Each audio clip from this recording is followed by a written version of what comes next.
thanks for making time today, Jefferson, to be on the show. Absolutely. Thank you for having me. I know you've been pretty busy. You just did a fitness competition I saw on Instagram. I did. Yeah, that was a crazy accomplishment. Yeah. And you won, right? You got first place? I did. That's incredible. So what division was it? Was it like, I don't know anything about fitness competitions. So fill me in. There's 3 different divisions for the men's. There's bodybuilding, men's classic physique, and men's physique. And I was the men's physique, the ones where you wear board shorts. Oh, okay. So I'd been practicing for the classic too. And I even bought myself a Speedo and everything. But the coach that I was using, he's been doing it for years and years. And he didn't want me doing the classic. He said that my legs weren't developed enough, and it's kind of his reputation on the line. So he knew that I would place well in the other division. So we went all in on that one. Okay, nice. And you didn't only place well, you won. And that was your first competition? It was, yeah. All right. So that kind of, I think, is a good segue into our conversation, because it says a lot about who you are. Whatever you do, you go all in and you do it the best, or you don't do it at all. And I felt that from you from the first moment that I met you. I met you in Tennessee at Coach Bert's Monster event. Mm-hmm. And you had this presence about you. The way you carry yourself is with confidence, also humility, kindness. And I could just feel like you have this drive, when you do something, you're like, I'm going to do this and I'm going to do it well. And after talking to you, I was just super impressed with the industry that you're in, how you've taken it by storm, and you're like 7-figure earner, self-made. And that's what I'd love for our listeners to know more about, like you, because you came from some humble beginnings. So I'd love to know where you came from and what was the catalyst that drove you to change, to have this lifestyle where you don't accept anything but giving it 100%. I think it has a lot to do with I have a really addictive personality, I've come to find. And I used it for negativity for a lot of years, and was pretty good at partying and drinking and smoking weed. And during those years of partying, I had a lot of fun. And one thing about it, though, is I always knew that wasn't who I was meant to be. That wasn't the road that I wanted to take long term. And I wasn't dumb. I was watching the people around me that were a couple of years older, and even like the parents of the people that I was partying with that had continued the same patterns, and they did the same things over and over, and they're partying with us. That's not who I wanted to be. That's not who I was meant to be. So it was, it was a sequence of events over years and years of self-realization and developing some discipline and creating some new habits. And I think having a family helped a lot. I got married at 26 years old, and a year and a half later had my first daughter. And, with those come some new responsibilities, some new awareness, and wanted to do some better things with my life. So I knew I had some big things to overcome, like some addictions to alcohol and smoking weed. And it was really scary, because it was, since the time I was 13, that's all I ever knew was drinking and smoking weed. But I think one of the main catalysts for me, besides the family and having a daughter, it was Grant Cardone, being exposed to Grant Cardone for the first time, because he has a similar story. And at that time in my life, I was at a kind of an all-time low. And he's talking about his challenges with addiction and how he overcame those. And now he's a super successful entrepreneur and all over social media. He was showing up everywhere. And one day I'm out knocking doors, and I was supposed to be knocking doors, but I was in my car scrolling through Facebook, and one of his ads pops up, and he's doing this ambassador program. And it was leading up to the 2018 10X Growth Conference, and he's going to mentor a couple hundred people and document the whole thing and start talking about the success stories and the importance of having a mentor in your life. And I was at the right place at the right time, even though I was supposed to be out knocking doors and providing for my family. That stinking commercial came across, and it was $1,100 to join this mentor program. And I got on the bank account and literally had $1,100 left in my bank account. Oh my gosh, how serendipitous. And I called my wife right then, and I asked her if she trusted me, because I'm about to spend our last $1,100 on this mentor program. Wow. I think it can help me. And, you know, the business JKR Windows hadn't even crossed my mind yet. It was just getting away from the things that I was doing, the same patterns that I was repeating. And, you know, whatever that message was, it resonated with me. I went all in on that ambassador program. 3 months later, I quit drinking, quit smoking. I've been sober ever since January 8th, 2018. 2 months after that, I started my business, and I got some consulting along the way, and I've hired many other coaches and mentors since being exposed to the power of having a mentor and having that outside perspective and learning from other people who have already done it. And yeah, we went from starting a business March 22nd, 2018 to we'll produce close to $20 million in revenue this year in 2021. Whoa. Okay. So you started this business in 2018, and 3 years later, or how many years later is this? 3 years later, $20 million in revenue. Yep. It's happened really fast. That is inspiring. Okay. So what business are you in, Jefferson? So it's JKR Windows. We're a replacement window company, and we go door to door. We go into these neighborhoods where, you know, they have really junky windows. Pretty much anywhere you go in the United States, people are dealing with this because the contractors just basically use the cheapest windows they can get their hands on, anywhere from $100,000 house up to $700,000-$800,000 houses where I'm from. And we go in there and talk about the benefits of doing a replacement window and the energy efficiency, the comfortability that you get from it, the life that it's going to save on your AC and your furnace, because they don't have to work so hard to maintain the temperature in your house. And 95+% of all of our customers we acquire by going straight to their door. Whoa, old fashioned. Yep. Like, I don't think I ever get anybody knocking at my door in my neighborhood. Well, not yet. You may have JKR Windows representative showing up there someday.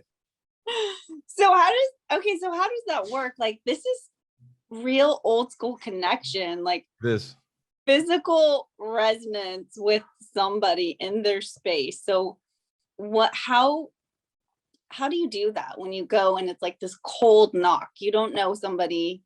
Like, what's the first thing you say to lay that groundwork where you can build that trust? So we have really good training, and we have an environment and a culture within JKR Windows that our people are really enthusiastic and proud of what they're out there offering. So just that presence, without even having to say anything, when somebody shows up and they're confident and their body language is just kind of speaking for itself about, you know, they don't even know what we're offering yet, but they can just tell that this person believes in what they're doing. And, you know, there's so many different approaches. You know, I've been getting coaching and mentoring within the door-to-door industry for a few years now, and there's no right way to do it. I do it different than some of my other people, even within my company, that I've trained personally in how to do it like me, but everybody has their own approach.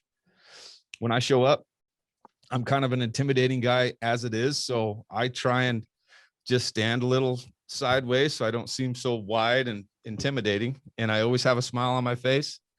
And I just say, hey, how are you guys? Awesome. Hey, just really quick. My name's Jefferson. I'm with the marketing department for JKR Windows here in St. George, Utah. Just wanted to stop by and let you guys know we're going to be running one of our retail campaigns right here in your guys' neighborhood.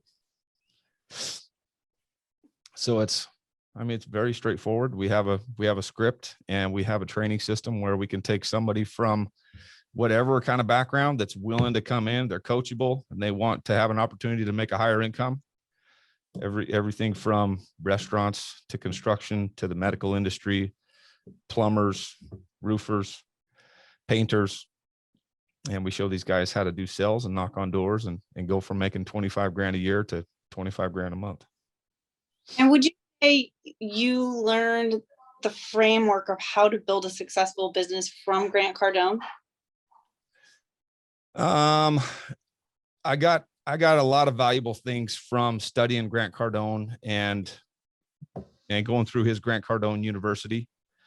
I think where I got a lot of the framework to build a successful door-to-door business was from specific consulting companies that coach and consult door-to-door companies. And the one of them is called Door-to-Door Experts. I made a $60,000 investment in a consulting package that early on in my business, and I was scared to death. That was the biggest amount of money that I'd ever spent. I'd never done consulting, didn't know if it would pay off, but I knew how it had worked out last time that I got involved with that mentor program with Grant Cardone. I went all in. I knew that whatever I was going to get out of it was going to be a direct reflection of how much effort I put into it. Mm-hmm. And I paid that $60,000 off really quick. And I got exposure to the culture and the environment that I needed to have to be able to attract high level people into my business. Everything from operations to admin to those high level salespeople to help me grow the revenue lines. And all of the systems and processes have come since then, and being exposed and getting that outside perspective and being humble enough to get some advice on my business and be able to admit that, maybe I don't know all the answers. Mm-hmm. So that's interesting because you're talking about a door-to-door business, but a lot of people don't do door-to-door. So if we wanted to translate this into any entrepreneur out there trying to make a successful business, what would you say is like the first place to start with groundwork? Would it be getting Absolutely. A coach? So yeah, I think it definitely is. So you can relate my story to pretty much any industry. I just, I could have gone to any kind of coach or consulting business, and I actually use many other coaches. Like this physique contest I just did, I used a personal trainer and a prep coach, and I've got a coach for, Steven. I use Steven for all my medical and my health questions that I have, because I'm completely oblivious to all of the important things that I need to be doing to stay at the top of my game with my health and my finances. I ended up hiring a very high level CFO type of lady for a ridiculous sum of money that was literally twice as much as I was anticipating having to spend. And another company that's kind of like a franchise system consulting company that they help me model all of my systems and processes after a franchise type of system, so it's duplicatable. And I basically take whatever problems I have and I find the people who have done that at a high level, and I go and seek them out. And you can apply that to any line of business. So whether you're in manufacturing or you're a hairdresser and you want to start a salon, there's people that have done it. There is no line of business where somebody has not been successful in that line of business and that has done what you want to do. Now, all you got to do is find that person and introduce yourself and build a relationship and ask the questions to help accelerate the process for you. So you're big on coaches. Yes, big time. How do you find a coach? Because we're living in a world where it feels like everyone's a coach, right? Yeah. So, what is your criteria for really knowing, like, hey, this coach is the person that I want? So, I mean, you can't be afraid to tell somebody that's not a fit. because usually those coaches are also great salespeople. Mm-hmm. And they will talk you into doing something that's not necessarily good for you sometimes. So, you got to go through the vetting process. You have to interview people. You got to make sure that it's a right fit and that they align with what you're trying to accomplish. And, not everybody's going to be a good fit. And you're going to start with people that you're going to outgrow very quickly and realize that you should have started at a place that was much higher and more advanced than you originally thought you needed to. But some of it comes with experience and getting burned a couple of times. One piece of advice that I have for somebody that is paying for some services up front is, I don't think I'll ever do this again, but if you've got a package and they are promising all of these things for one lump sum up front, I want to believe in people. So I've made this mistake too many times now, but you got to work something out where you do a down payment and then you pay the rest out once they've delivered on their promises. Yeah. Because I've got burned a couple of times where I gave them all my money and I believed in them and they thought they were going to do everything that they told me they were going to do. And then they bounced halfway through it after only doing half of what they said. That hurt. And would maybe also negotiating the contract, like, hey, if this isn't a right fit, I have the right to terminate the contract at any time. Or yeah. Yep. And that comes with, some of it you're not going to be able to foresee. Some of it you are going to have to learn from experience, and to know what to do next time, you got to sometimes get burned. Your coaches and mentors can only take you so far. The rest of it has to come from firsthand experience. Right. So I want to talk a little bit about mindset, because I'm so inspired. It's like, all right, 3 years ago, you started a business. Now you have $20 million in revenue. You are thriving. You're a really committed father and husband. And then it feels like whatever you set your mind to, you get it. Like going out and doing your first fitness competition, it's very rare that someone gets first place. So I'd really like to get inside your head and understand what your mindset was like specifically going into this competition, this fitness competition. Yeah, it's a lot like any other thing that I do, whether it was partying and drinking or starting a business or becoming a better father and a husband. Once I have something on my mind, I have a tendency to let a lot of other things slip because I'm so laser focused on whatever I've got in front of me right now. So in the beginning, it was my business, and some of those important relationships, like my kids and my wife, started to take a toll because I was so focused. I was working so many hours. I was doing so many things. I was wearing all the hats. I was there early in the morning until late at night because I had to literally do every single step of the process to make sure that my customers were getting taken care of and serviced, and windows were getting ordered and delivered and inventoried and installed and everything. So as I started to free up time, now I've got room for other challenges and other targets that I can put in front of myself, and have since really made it more of a priority to be a great father and a great husband and prioritize that time and really be intentional about the time that I do have in putting the phone away and being present and spending the time and letting them know that they are the most important thing, and they will never be more, my business will never be more important than them.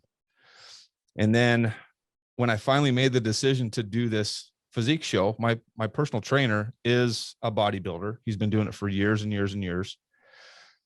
And, in the beginning, when he's talking about, you should do it, you got a great physique, you would do great. I didn't think I had the discipline. I didn't think that was something I was really interested in. And I knew that if I did decide to do it, I would go all in, and it would take a big amount of commitment to do it. And I did. At the end of last year, I did 75 hard. And that kind of opened up some new opportunities for me because of the discipline and the confidence I got from accomplishing that and doing it 100%. I got done in the beginning of December 2020. And then just a few months later, I had been playing around with the idea of doing one of these physique shows. And then I made the commitment and I was all in. And then it turned into an hour of weights. And I started at 45 minutes. I started at 100 days out from the competition, and I did a countdown, and I did progress pictures all along the way. And at 100 days, I started my diet, my hour of weights, and my 45 minutes of cardio. And by the end of it, the last week of the prep, I'd been eating ground hamburger meat, turkey burger, and broccoli, and some tilapia and some shrimp and tuna and venison. There was a couple of different variations. Mostly it was ground turkey meat and broccoli out of Ziploc bags 6 times a day for 100 days. Oh God. No cheats. That the most I cheated was I was allowed a couple of almonds every day for most of my prep. And I had a couple of extra almonds during the whole thing. And I was down to an hour of weights, but then I was up to 2 hours of cardio to get all of the extra baby fat burned off and to get all the way dried out and leaned out. And all of the pounding from the treadmill and the bike was causing some other things and some tightness in my hips and my knees and my ankles. So by the end of it, I'm stretching in between weights and cardio, and then I'd do 45 minutes, and then I'd stretch some more, and then I'd do another 45 minutes, and I'd stretch some more, to where I was at the gym that last couple of weeks for 4 or 5 hours every day, 6 days a week. Hopefully Steve got you on some BPC 157 peptides. Yes, every single day. Every single day. Inject that Quinton with the BPC and you're golden. But I'm feeling good now. It's all over with. No permanent injuries. And that was only 8 days ago, 10 days ago. So that was the 12th, 10 days ago. And I'm up 20 pounds already. Oh my God. So did you just start eating like your normal back diet before the 100 days? Oh yeah. Back to my wife had a tub of chocolate chip cookies waiting for me when I got done with the competition. So first thing I did was eat a handful of chocolate chip cookies. I love it. So when you go all in, Jefferson. Yep. That's actually the name of my book too, is All In. All In. I love that. When's that coming out? So I've had a couple of snags with the publishing company. The original goal was November, but it's looking like probably not until spring of 2022. Yeah. Same. Well, I think we're using the same publishing company. Yeah. A couple of hang-ups, I think, is an understatement. Yeah. I've got my I know, and it's so hard because it's like everyone's excited about the book, and then you're like, I did my part, I put it in, and we're waiting on this. So everyone waiting for the book. It's gonna be it's gonna be worth the wait. Yes, it will. Yeah, I'm excited about it. It'll still happen. It's just taking a little longer than we originally thought. Yeah, and everything's in divine timing, right? It happens when it's supposed to. So 100%. I love that. So back to, okay, so we're talking about mindset. You're saying like you go all in, and essentially you're attributing a little bit of this to your addictive personality. What about people that don't have an addictive personality and they are like, they want to get to that next level? What is the mindset and the daily habits that we need to have to be able to grow that company to get to that next level? Yeah, I think that's the most important thing, is the habits that you have. And if you don't have the discipline yet, then it just starts with doing the little things every day to start building the discipline and start stacking on those little habits. There was a book that I read last year. It was called Mini Habits. And it talks about, just doing one of the new things that you want to do and do it for 30 days. We all kind of have a tendency to want to accomplish a lot in a short period of time and have a whole list of new habits that we want to have by the end of the year. And when you think about trying to do them all at the same time, it gets a little overwhelming, and you got all this stuff bouncing around in your head, and nobody really knows any of the commitments that you've made except for yourself. So it's easy to justify not doing it when you have that amount of anxiety about not being able to do all of it at the same time, because I've been there before. I know exactly what that feels like. So this book, Mini Habits, talks about taking just one thing on the list of habits that you want to have and focusing on it. If it's getting up early, you start getting up earlier every day, and start with getting up at half an hour early, and then start with an hour earlier than you normally get up until you're at the time that you want to get up. And now 6 days a week, I get up at 4:01 every morning. 4:01, that number. Because my wife gets up at 4. And so I got to set my alarm clock for 4:01. Because if I set my alarm clock for 3:59, she'd kill me. She's got to get up before me. So mine's at 4:01. And every day we get up together and we go to the gym together. And it's something that we wanted to do for years and years. And our kids are finally old enough that we feel comfortable leaving them at home while we're at the gym. Nice. And most days we get back before they ever wake up. Some days we got to cut out early when one of the babies gets out of bed and realizes we're not there, and they make a phone call and they're worried and crying. And, you know, it's part of being a parent. We're only 10 minutes away at the gym. But that started, you know, years and years ago with overcoming some of the addictions and being drunk every night and waking up hungover and not getting up until 10 or 11, and having the freedom as a salesperson and making my own schedule to do that. But it created some bad habits, and I just had to start going the other direction and creating new habits to fill the spot of the old bad habits. When that alarm goes off at 4:01, and I'm sure there's many days where your body just like, oh, I don't want to do this. I want to press the snooze button. What is the tip? Like, what do you tell yourself to get out of bed? So there was another book that I read last year. It's called The Miracle Morning by Hal Elrod. And, you know, once I started getting in the rhythm and I had some consistency, that's never really an issue for me. When the alarm goes off, that's it. I mean, I'm up, there's no question. I've got commitments. I've made promises. I'm a person of high integrity. There's no hitting the snooze button for me anymore. That hasn't always been the case though. But one of the things that I think helps that I got from this book was every night that I go to bed, and sometimes I'm looking at, you know, you set your alarm and it tells you how much time you have before it goes off. It says like 3 hours and 37 minutes. Oh, God. So, you know, no matter what that number is, I'm always just trying to frame it in a positive way. Like, that's plenty. Holy cow, this has been such a productive day. 3.5 hours are going to be plenty of sleep. Tomorrow's going to be amazing. I got a lot of stuff to accomplish. And if you're framing it every day just so positive that no matter how much sleep you're getting, you're going to wake up with as much enthusiasm and as energy as you need to be able to get through that day 100% committed, it changes the way that alarm goes off in the morning. Because there's never any doubt, there's never any question about what's happening when that alarm sounds off. Yeah. So that's like, the power of the mind and the power of the thoughts. Because if you're going to bed and thinking, oh no, I only have 3 hours, I'm going to be so tired. We'll be, right? That's what most people do. And that's why most people hit the damn snooze button. Poor me. This isn't good enough. But also it's important to get 7 to 8 hours of sleep. So do you try to go to bed early?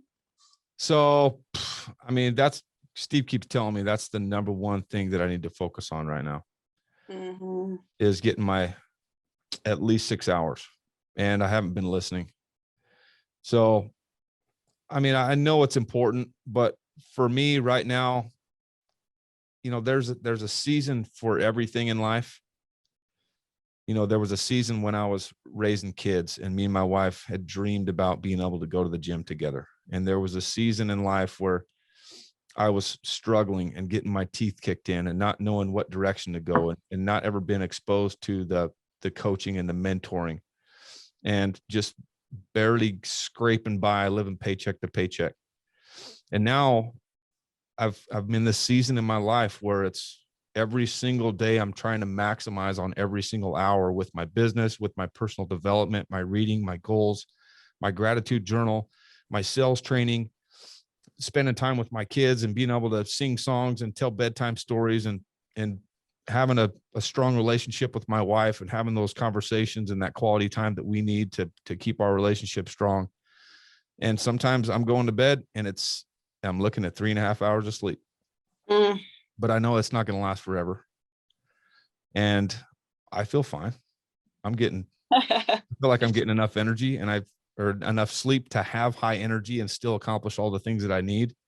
And I've got, that's why I got Steve in my corner to help me with the supplements and all of the things to help me recover the way that I need to from all of my exercise and what little sleep I am getting, so I can continue to operate at a high level. And that's not going to last forever, but 3.5 hours, 4 hours of sleep has been plenty for me over the last year. Yeah, well, it sounds like your mindset is really playing a big role in your health right now and just giving you that energy that you need. I mean, it is taxing on the adrenals, as we know, and eventually it catches up to us. But I hear what you're saying, and I think that whatever's working for you, it's like you got to keep doing it. And I really admire what you're doing. And I think it's one of those things where it's like, in life, if we aren't making some sacrifices, then we're not going to see that growth. I mean, that just like when you're working out at the gym, it's painful, right? But unless you're lifting the heavy weights and doing the thing, you're not going to see the growth. And so in life, we have to be okay with breathing through the pain, breathing through the discomfort sometimes, and knowing that we have a higher purpose and keeping our eye on the prize. What's the goal? What's the purpose? Absolutely. Yeah. It makes it easy to do all those things when you got your goals in front of you every day and you know what you're working towards. And, I know that it's not going to be a forever thing. What about people that don't know what their goals are? I meet so many people that they say, I don't know what I'm passionate about. I don't know what I'm good at. I don't even know what I want to do. And so they're working like a 9 to 5 sort of job that isn't fulfilling to them. What would you say to those kind of people and helping them find what they really love and what lights them up? I think it starts with doing difficult things. Most people, they get out of high school and they get a little complacent with their dreams because it's difficult, it's challenging, it's daunting. And so, a lot of people, they get knocked down a couple of pegs. They thought they were going to go out and accomplish some big things, and they get their teeth kicked in a little bit, and then they just revert to doing what's comfortable by just showing up to a 9 to 5 or being a full-time student for years and years and years and years and not ever gaining any experience and just justifying doing whatever is the most comfortable thing to them. So if you do find yourself repeating those same patterns, and I know all of you that do that have that same voice that I had as an addict that is telling you that this is not who you are. This is not what you were meant to do long term. And it's scary. For me, it was a little different than somebody in a 9 to 5 or going to college for 10 years. But we all have that voice. And the longer you let it go without doing something about it, the quieter that voice gets. And the less likely you are to ever do something about it. So it's scary, it's daunting, but you got to eventually, if you are ever going to do something special with your life, start listening to your conscience that's telling you this is not what you were supposed to do. You were meant for greater things. You were meant for bigger things. And it's going to take going through some difficult times for you to be able to see that through. And then just start implementing some difficult shit into your life. Even something as simple as taking a cold shower. I do that. That's awesome. Yeah, every morning I do a cold shower. And it's not like I'm not doing a bunch of other difficult, scary, intimidating things already with my life, but I know that for me to keep taking it to the next level, it's not ever going to be from my comfort zone. So any chance that I get, I'm trying to put myself in an uncomfortable situation, something that can help me adapt and evolve into whatever that next best version of myself looks like. Yeah. And I just like the way you show up for life. Like when I first met you, you know, you had a smile on your face, you're saying hi to everyone, and you have an energy and a presence about you that is, you can feel that your mindset is, hey, I'm excited about this and I'm showing up and I'm doing it with integrity. And that goes a long way for people. I think it doesn't matter what you're doing. If you show up with that attitude of I'm giving it my all and I'm excited to be here, people feel. Yeah, I've gotten some different perspective over the last couple of years on how I show up for other people. And it's funny that you say that, because I've got Coach Bird actually told me that he the way that he said it was spot on. He said that you have almost like a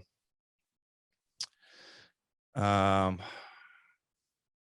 it wasn't naive. It was an innocent curiosity. Mm. Because I show up 100% with everything that I do. When I'm out at the publishing event, when I'm at a workshop, when I'm listening to a consulting call, I'm there completely open-minded and trying to get every last stitch of value that I can, that my little brain can comprehend out of every single interaction. And it's like an innocent curiosity. And that's one of the common things that you'll find with successful people, is they're just curious about what that next level looks like for them, about what that little concept that was just talked about could look like for their business and their life and their relationships. Curiosity it can be scary, because when you're putting goals down that look like $100 million replacement window business, and the version of myself that I'm going to have to be able to run $100 million business, and the people I'm going to have in place, and the hiring and all the systems and processes and the different locations that we're going to have, it's scary. There's a lot of work, to do.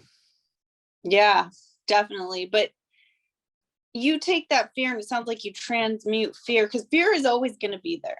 Yeah. We will, all the time, it's going to come up. But what do you do to transmute the fear and into excitement and tenacity? I mean, I don't know. I guess I don't think about it much. Now it's one of my habits to, when I see something challenging, I want to go head on with it, because I know that all of my growth over the last couple of years has come from all of the most uncomfortable situations and all of the most challenging things in my business and my life and relationships. So, and I don't know, I always look at it like it's more of an anxiety to me, and the fear is, I can't remember what the acronym is, but it's like a bunch of shit that you're just making up in your head. Yeah. None of it is actually real. Yeah. False evidence appearing real or something. Yeah. False evidence appearing real. That's exactly what fear is. It's more anxiety than anything else, of a bunch of stuff that you're just making up in your head. Yeah. And, for me to be able to do the things that I want to accomplish, it's on the other side of all the difficult things. And the only way to do it fast is by to get through those difficult things fast. So you got to face them head on, because otherwise you're thinking about them, right? I like that. Face those difficult things first, because otherwise you're doing the other things that are fun, and then you still have that scary stuff in the back of your mind haunting you. Yep. On the back burner, so you can't enjoy what you're doing. Yeah, it's there's something to be said about just doing what's the most difficult, so you can feel good about it too. Like when you talk about somebody who has integrity, we all think about somebody who's making big promises and then delivering on the promises. But for me, that one of the things that gives me the most confidence is being able to make commitments to myself. When nobody's watching, nobody's listening, nobody knows any of the commitments that I've made, but I'm delivering on those. I'm delivering daily on those little promises that nobody even knows about. Yeah, I like that.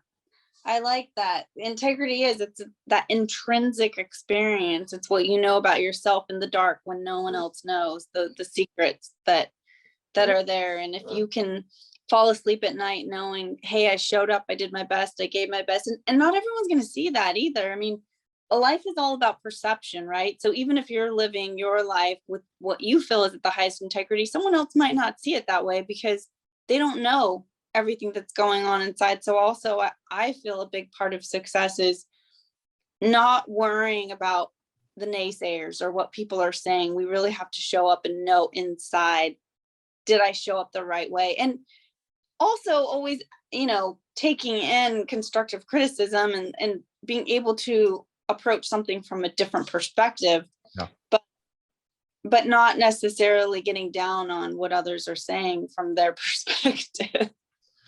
Yeah, I think that's one of the important things that's helped me grow my business quickly is being able to take some criticism and do something with it instead of getting butthurt. Because I've felt those feelings too. Like your first instinct is to say, what do you mean? I mean, it's tough. And it's, as a man and, extremely prideful and coming from the background that I came from, it's been one of the big challenges that I've had to deal with is swallowing my pride and being able to admit that I don't have all the answers and take some criticism and recognize that it's not just coming from nowhere and then doing something with it. Gosh, I think there's nothing sexier in a man than when a man can say, hey, I don't have the answers, but I'm willing to work on this. What can I do? How can I show up? I mean, it's like that just is jaw dropping for me because a lot of men I witness if they don't know the answer, then they just shut it down. Like, I don't want to listen to that. And I don't want to talk about it because that's too scary. Yeah. Or like they know. And it's just like when someone can be completely authentic and say, I really don't know, but I'm willing to learn. It's like, wow, that's amazing. It can help you accelerate the process really quickly if you're willing to listen to that criticism. When I very first got started in sales, I had a coach and a mentor that was kind of helping me learn the ropes. And he'd show up to the office every day.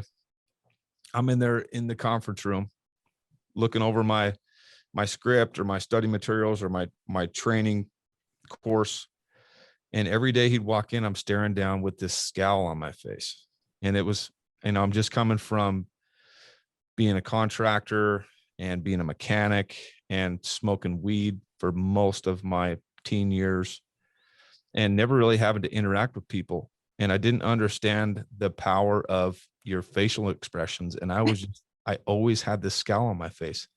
And I literally was still in that stage like a little kid that was awkward when he smiled. Yeah. And so he told me one day walking in, he's like, I know we've talked about this before, man, but you have really got to do something about your face. And ever since that day, I started getting in the car and turning the rear view mirror down.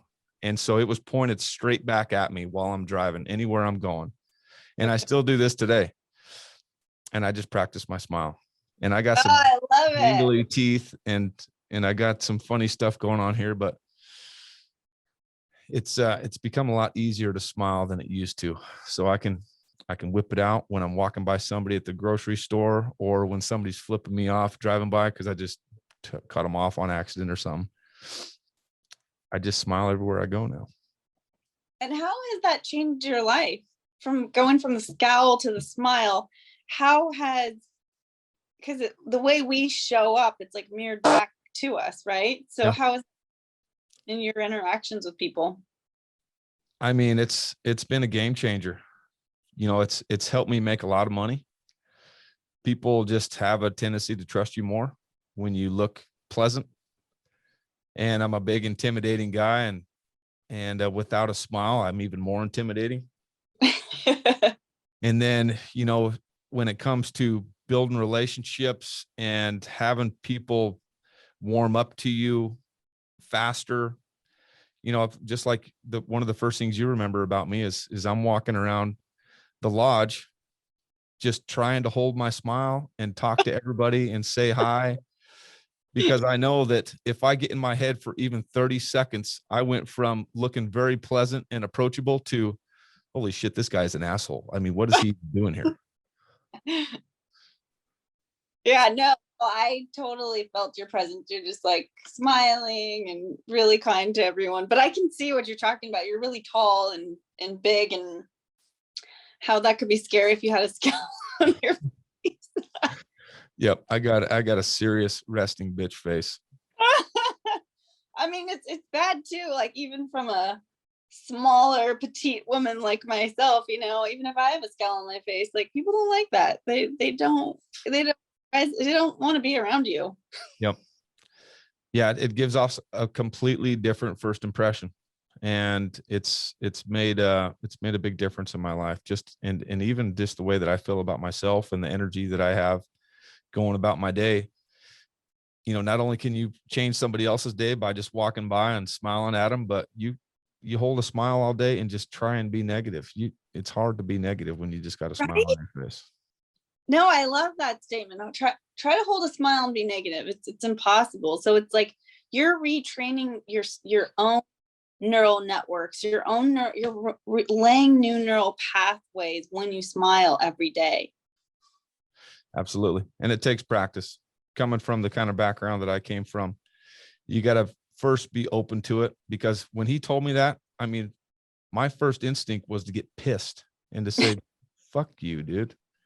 I'm in here working my ass off, and all you can do is say some negative shit like that.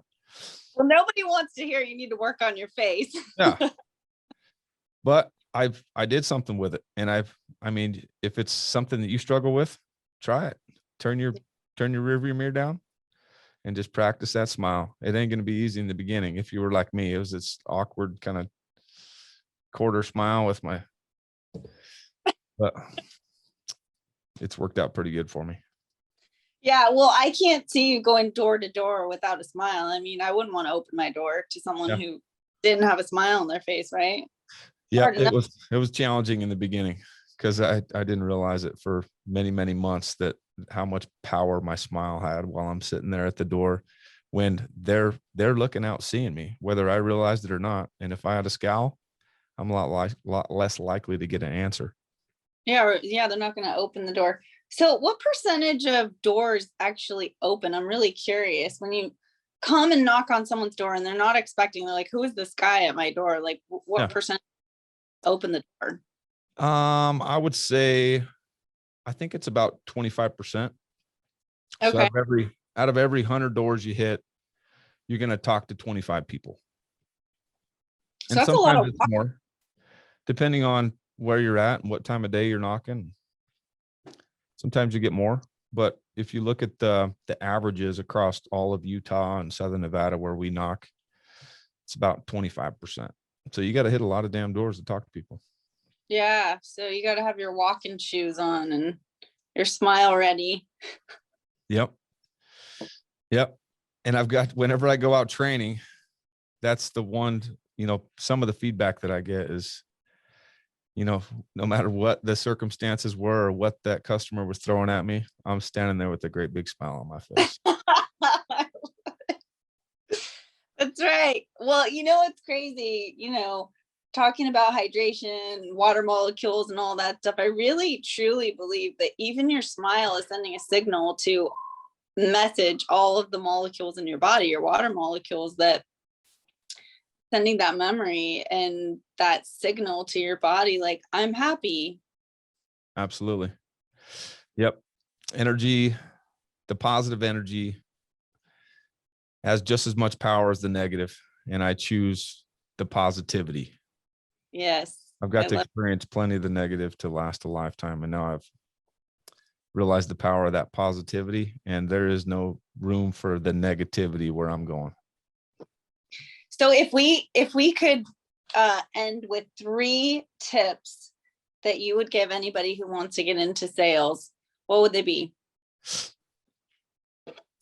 I would say work on your smile. That's one of the big tips and one of the most important ones for me early on.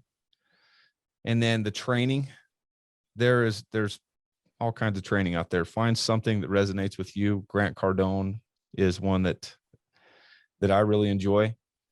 And I know that there's Jordan Belfort and Brad Lee, Brian Tracy. There's hundreds and hundreds of different resources for training, but daily training, practice, drill, rehearse, all of the important things within your industry, and show up 100% with the intention of becoming a professional, and just get completely bought in, sold on whatever it is you're doing, whether it's something that you are sold and passionate about right now or not.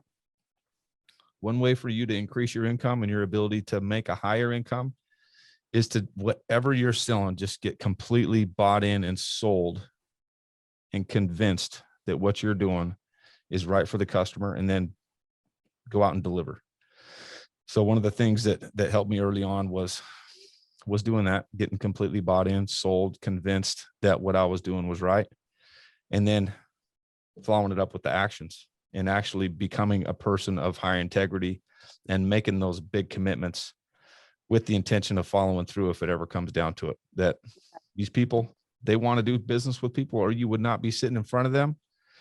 And if you're going to make a big commitment, that you are going to be that person that they can lean on, that they can call at any time, no matter how far down the road we get with this. You can rely on me. You can call me anytime, and I'm going to make sure that you get taken care of. Yes, I love that. I love it. Well, thank you for making time today, because I know you are a busy guy. So thank you for sharing your wisdom with all of our listeners, and I can't wait to share this show with them. Awesome. Thanks for having me on, Tracy. Have a fantastic day. Thanks, Jefferson. You too. Bye. All right. Bye-bye.